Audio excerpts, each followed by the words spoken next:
Assalamualaikum warahmatullahi wabarakatuh. Halo semua, perkenalkan nama saya Ahmad Fikri Hanif dengan NPM 23711051061 dari kelas B. Sekarang saya berada di semester 4. Pada video kali ini saya akan menjelaskan mengenai studi kasus, yaitu eh, dari mata kuliah Artificial Intelligence atau kecerdasan buatan, praktikum atau responsi. Nah, di praktikum ini merupakan ujian tengah praktikum. Nah, di video ini saya akan menjelaskan mengenai program atau analis apa yang saya buat sebelumnya yang menjadi sebuah tugas ujian tengah praktikum. Oke, jadi eh, untuk analis apa yang akan saya berikannya itu adalah mengenai analis mengenai harga indeks saham gabungan. Nah, untuk datasetnya itu saya menggunakan dataset yang berisikan harga indeks saham gabungan IHSG Indonesia dari 20 Oktober 2014, yaitu awal pemerintahan Presiden Jokowi, sampai dengan 11 April 2025 atau hari Jumat minggu kemarin. Data ini bersifat nonlinear karena tidak dapat menghasilkan perubahan data berdasarkan waktu, time series secara linear, dan data-data saham ini cenderung berfluktuatif. Untuk pemilihan algoritma, saya menggunakan SVM atau Support Vector Machine karena dapat menangani data yang besar dengan lebih mudah. Cara kerja algoritma ini dengan membagi beberapa klasifikasi dengan membuat sebuah hyperplane yang optimal. Hyperplane adalah garis pembatas yang memisahkan dua kelompok data. Nah, untuk analisis yang saya buat ini mencakup beberapa aspek. Yang pertama itu adalah perbandingan harga open dan close dari IHSG. Yang kedua itu pergerakan volume saham dari 2014 sampai 2025. Lalu kerja genetik algoritma untuk menentukan akurasi model. Yang keempat itu menentukan konvergensi terbaik. Yang kelima memberikan pemahaman tentang implementasi data training dan testing dengan membaginya menjadi 80-20. Lalu training data saham untuk menentukan seberapa akurat data tersebut. Yang kelima membandingkan data training dan juga data asli. Yang terakhir itu adalah melihat seberapa akurat dataset dijalankan dengan algoritma. Oke, untuk sumbernya itu saya dapatkan ini real sumbernya.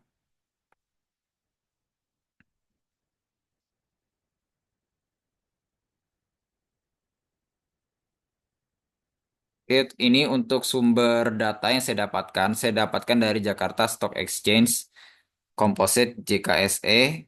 Nah, ini saya menentukan range tanggalnya seperti ini sampai dengan minggu kemarin itu, hari Jumat, yaitu penutupan saham minggu kemarin setelah Lebaran. Baik, kita langsung saja masuk ke pembahasan. Sebelum masuk ke pembahasan lebih lanjut, dalam sebuah analisis menggunakan algoritma machine learning diperlukan beberapa dependencies. Yang pertama itu adalah pandas, NumPy. Ini merupakan standar untuk analisis menggunakan machine learning. Lalu matplotlib untuk plotting. Lalu matplotlib.dates ini untuk tanggal.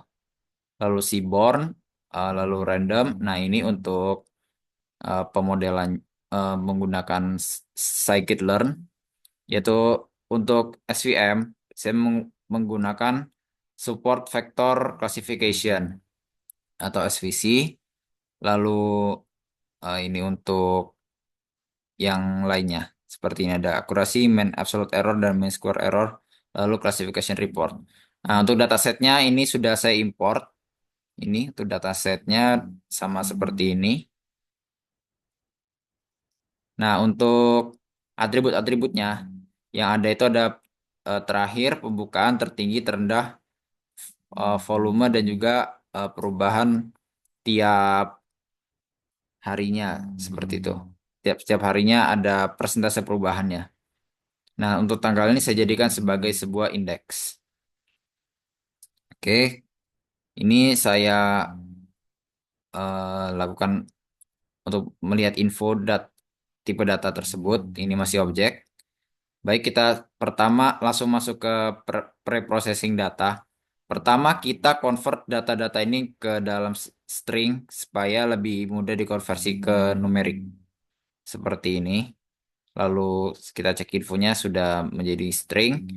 Kemudian kita ubah format data tersebutnya awalnya string menjadi float. Lalu menghilangkan beberapa atribut dari string, yaitu ada titik jadi hilang, lalu koma jadi titik. Kemudian kita ganti jadi numerik untuk semua kolom. Kalau untuk volume itu karena ada B, ini kita hilangkan B-nya, kita ganti menjadi kosong. Lalu untuk perubahan karena ada persentase, ini kita ubah jadi kosong. Lalu kalau ada plus, itu kita kosongkan. Lalu kalau ada koma, kita jadikan titik. Kita jadikan numerik. Jika ada data yang kosong, kita isi dengan nol. Jadi hasil seperti ini sudah bersih datanya dan menjadi tipe data float.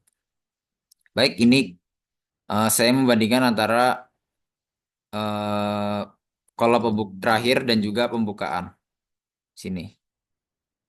Nah, ini kurang lebih untuk pergerakannya kurang lebih sama. Lalu ini kita copy untuk pembukaan. Nah, ini kita lihat saat pembukaannya seperti ini. Lalu kita urutkan data dari atas, dari bawah ke atas.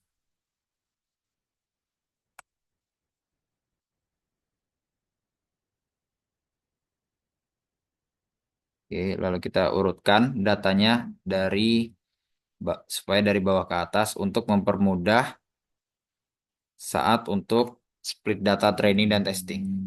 Nah, di split data training dan testing ini saya menggunakan library function atau metode dari scikit-learn yaitu train test split. Nah, untuk data trainnya itu sebesar 80% dan untuk data testingnya itu 20%. Lalu ada eh, sebuah parameter yaitu cut off date. Jadi cut off date ini akan menentukan di mana data training dan data testing itu terpisah. Nah, untuk data training itu sebesar setelah di print, data training itu ada 2030 dan data testingnya itu ada sebesar 508 dengan cut off date-nya itu 2023 dan first testnya itu 2023. Jadi dari 2014, 15, 16, 17, 18, 19, 20, 21, 22, 23, 24, 25. Jadi 2023 itu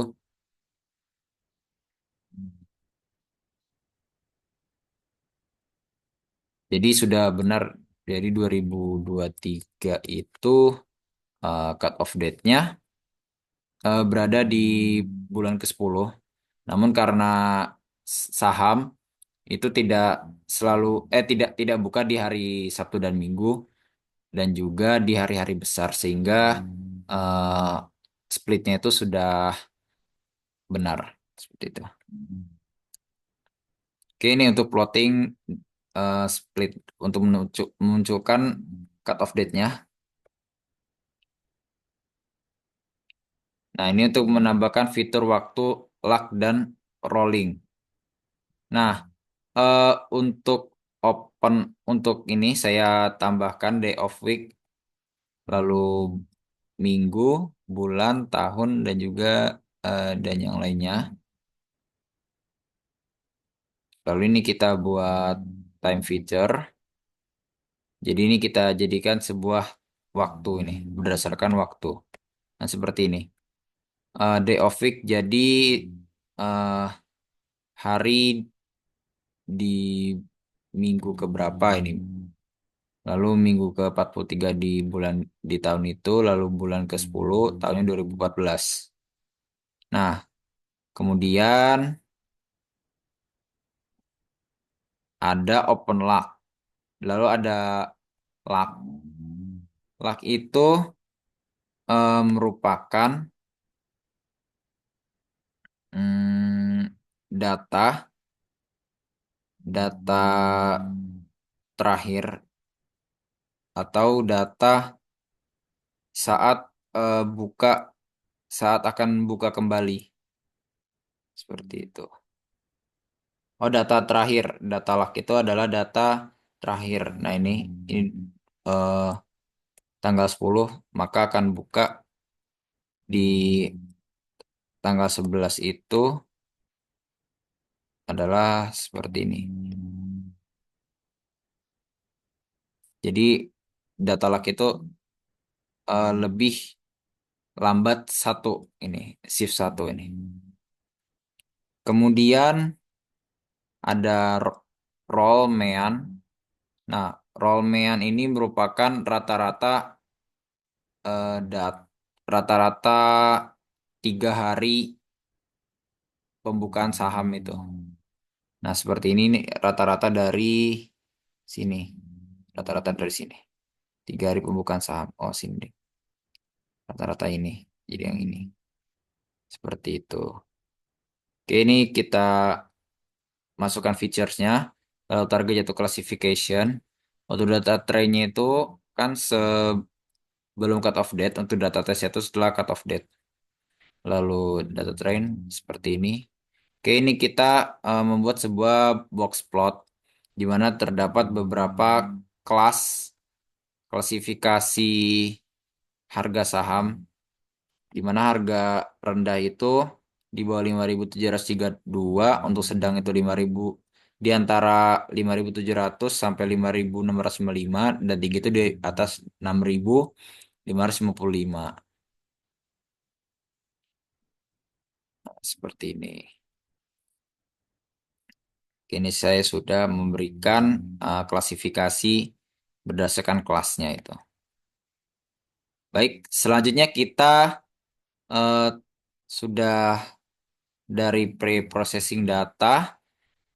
Sekarang kita masuk ke implementasi dari genetik algoritma.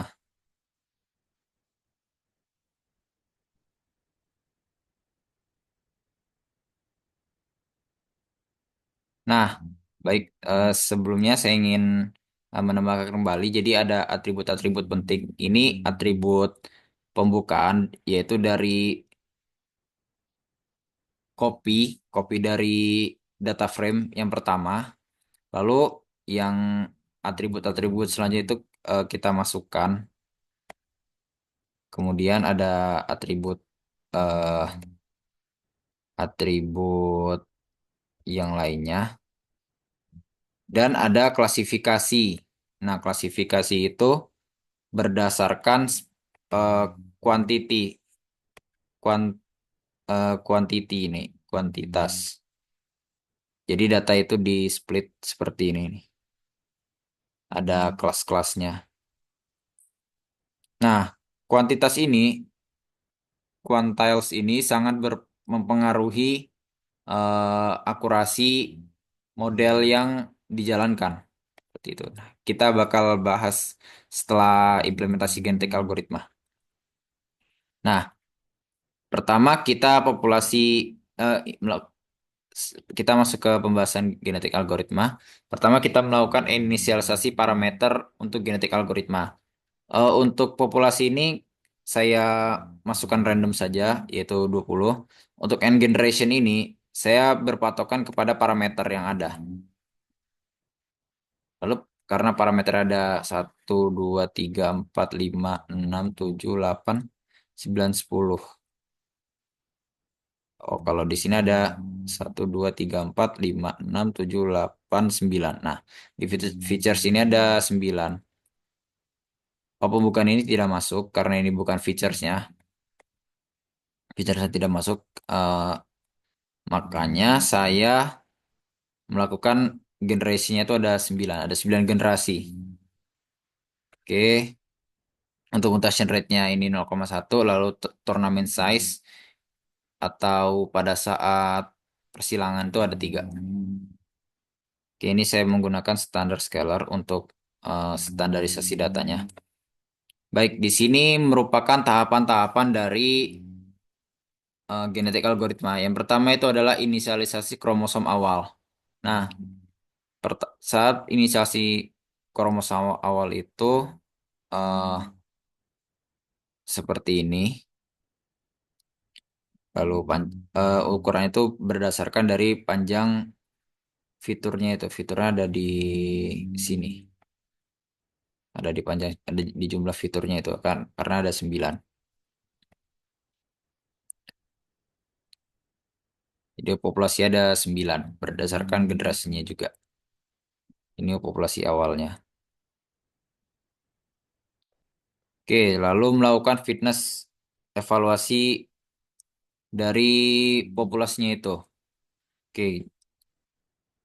Nah, di model super support vector machine ini dikenal ada sebuah kernel. Kernel itu bertujuan untuk menentukan agar eh, model ini bisa berjalan dengan baik. Lalu ada C dan gamma. Nah, ini merupakan atribut-atribut penting dari support vector machine. Untuk random state-nya ini saya masukkan 42 supaya tidak berubah jauh.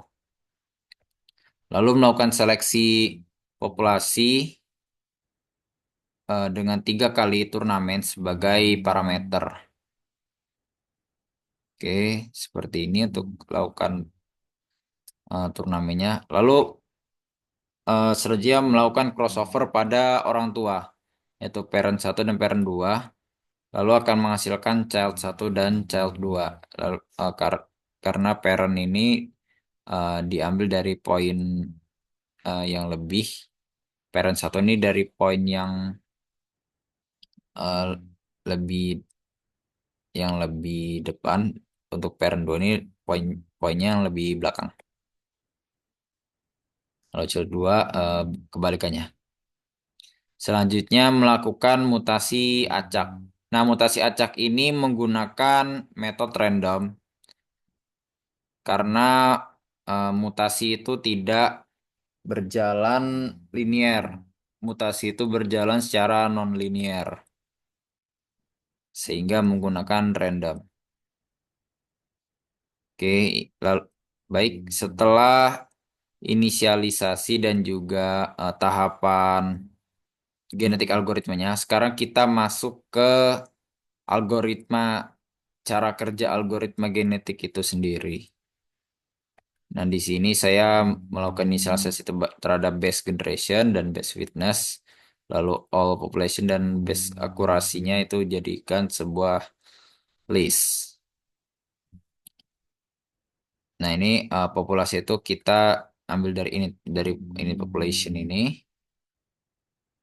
Kemudian beginilah genetik algoritma itu berjalan untuk menghasilkan output yaitu generasi eh, akurasi terbaik berdasarkan dari n generation yang sudah kita inisialisasi sebelumnya.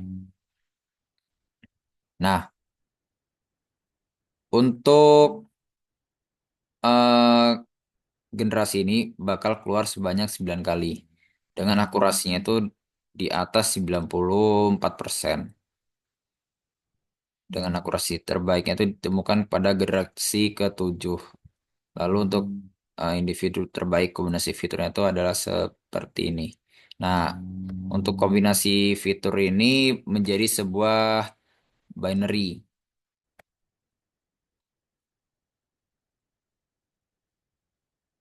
Nah, karena sifat dari genetik algoritma itu berdasarkan probabilitas yang mengandalkan random, sehingga sehingga gennya itu selalu generasi itu selalu berubah-ubah untuk generasi terbaiknya itu. Tidak pasti di generasi ketujuh. Nanti kalau misalkan saya running lagi, bisa jadi generasinya itu berubah itu karena genetik algoritma ini berdasarkan probabilitas yang mengandalkan random.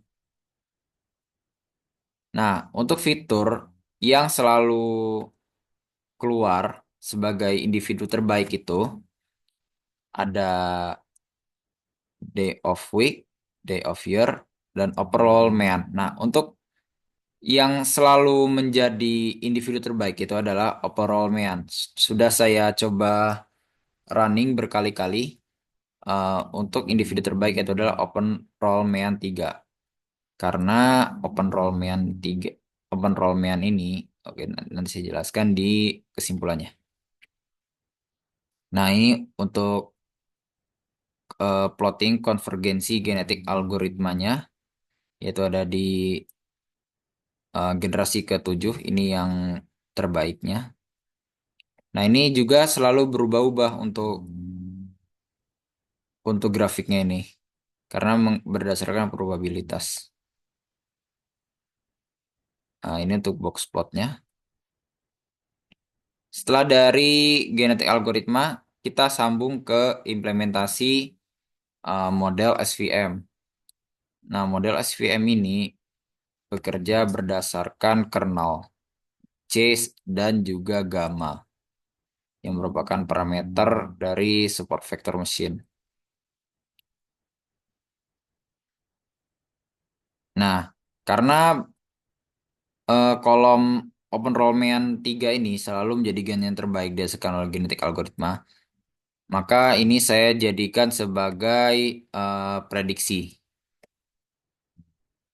untuk menentukan klasifikasinya itu. Oke, ini merupakan klasifikasi yang diberikan dari penrollman. Nah, untuk tanggalnya ini saya menggunakan data testing, tanggal dari data testing. Lalu setelah dari penggunaan model SVC atau Support Factor Classification, saatnya kita melakukan pengujian akurasi model. Untuk akurasi yang dihasilkan itu adalah 98%. Dan MAE dan MSE-nya itu adalah 0,017. Lalu ini untuk pembagian data training dan testing adalah seperti ini. Nah, untuk data testing dan trainingnya sudah terbagi dengan baik.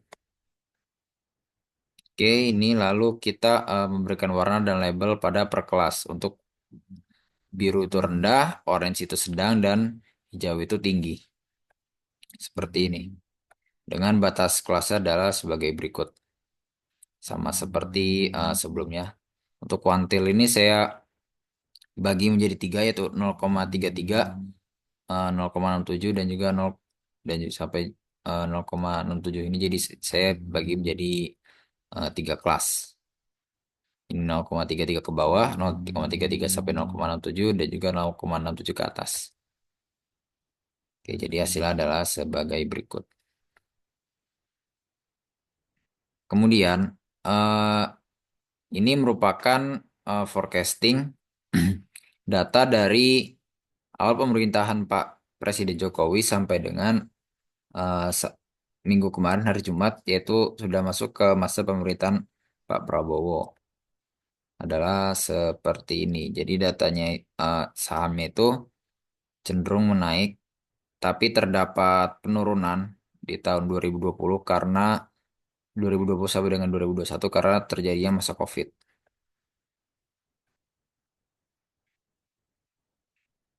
Oke, ini eh, merupakan forecasting saham dari awal pemerintahan Pak Prabowo Subianto adalah sebagai berikut. Jadi eh, harga indeks sahamnya itu cenderung menurun. Baik, langsung masuk ke kesimpulan. Kesimpulannya itu adalah perbandingan antara nilai open dan close pada saham IHSG ini tidaklah signifikan berbeda. Tentu tidaklah signifikan berbeda karena pada saat sudah close, pasti untuk harga open di besok harinya itu adalah sama. Nah, data SEDI perlu dilakukan normalisasi dan menjadikan float, menghilangkan koma persen dan atribut lain yang tidak berkaitan dengan data numerik. Nah, seperti ini. Nah, ini data yang seperti ini kita perlu normalisasi terlebih dahulu. Data-data seperti ini kita perlu normalisasi terlebih dahulu.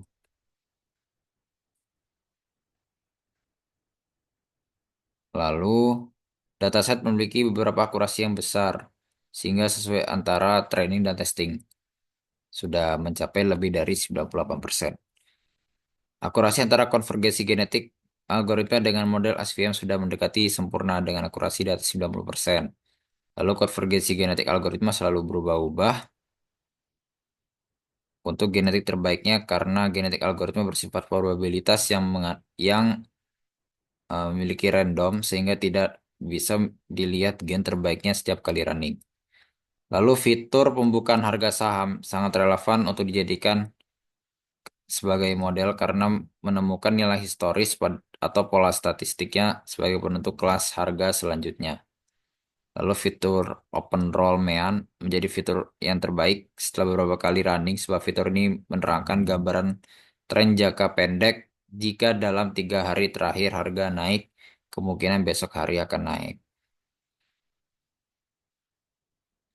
Nah, dari awal pemerintahan Pak Prabowo, indeks saham gabungan IHSG mengalami penurunan sehingga perlu ada langkah konkret untuk mengembalikan harga saham.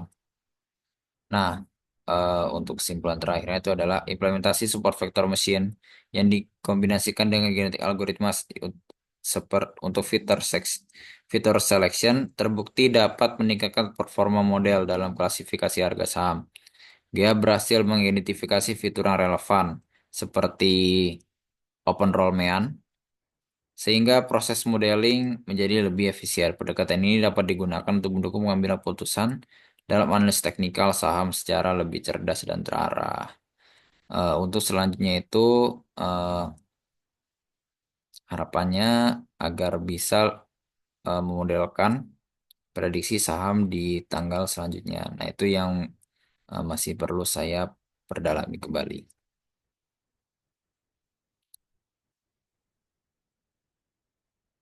Baik, demikianlah penjelasan mengenai UTP Artificial Intelligence.